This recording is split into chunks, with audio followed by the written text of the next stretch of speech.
Hello students, welcome to the channel Vedantu NCERT solutions class 11th and 12th। यहाँ पर हम solve करते हैं फिजिक्स, केमिस्ट्री, बायोलॉजी के एनसीईआरटी बैक एक्सरसाइजेस। आज जो हम चैप्टर सॉल्व कर रहे हैं it's name is microbes in human welfare, जो कि चैप्टर नंबर 8 है आपकी क्लास 12th बायोलॉजी बुक का। सेकेंड क्वेश्चन है एक्सरसाइज का which is asking give examples to prove that microbes release gases during metabolism.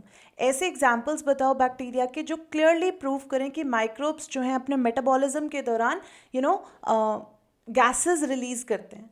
तो बेस्ट एग्जाम्पल है हमारे पास यहाँ पर फॉर दी बैक्टीरिया, जो कि बहुत कॉमनली हमें नज़र आते हैं when we make dough, when we make cheese, when we make idlis. तो ऐसा कोई भी फर्मेंटेड फूड जब हम बनाते हैं, like they are also being released in brewing industry, baking industry में बहुत ज़्यादा रिलीज होता है। ऑलराइट, सो जनरल मेटाबॉलिज्म की वजह से जो बैक्टीरिया कार्बन डाइऑक्साइड रिलीज करते हैं उनकी बात हम कर रहे हैं।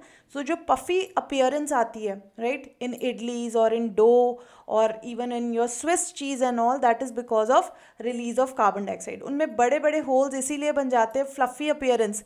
केक का जो बेस होता है, पिज़्ज़ा का जो बेस होता है, that is very fluffy because उसमें बहुत ज़्यादा कार्बन डाइऑक्साइड रिलीज कर देते हैं bacteria. Okay, so let's write the answer. So do which is used, number one you can take example of dough which is used for making dosa, idli or eatables like that. Dosa, idli is fermented by bacteria. It is fermented by bacteria.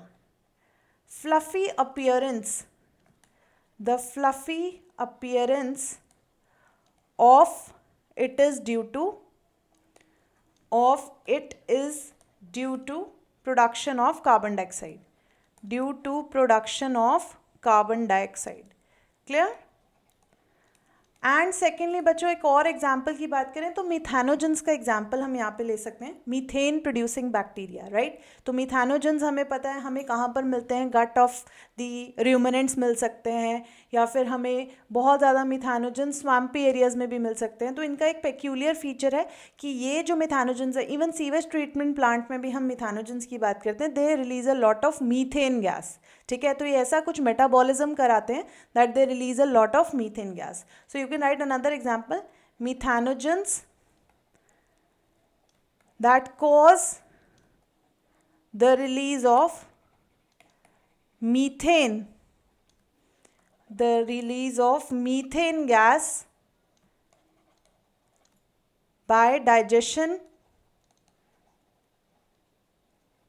of food in ruminants. ठीक है, तो ruminants आप समझ सकते हैं, ruminants are cattle animals, right. तो ये भी एक गैसियस रिलीज का एग्जाम्पल है by the activity of microbes. So I hope आपको एक क्वेश्चन क्लियर हो गया। अगर ऐसा है तो hit the like button, share this session with your friends, subscribe to channel Vedantu NCERT solutions 11th and 12th। I will see you next time, take care.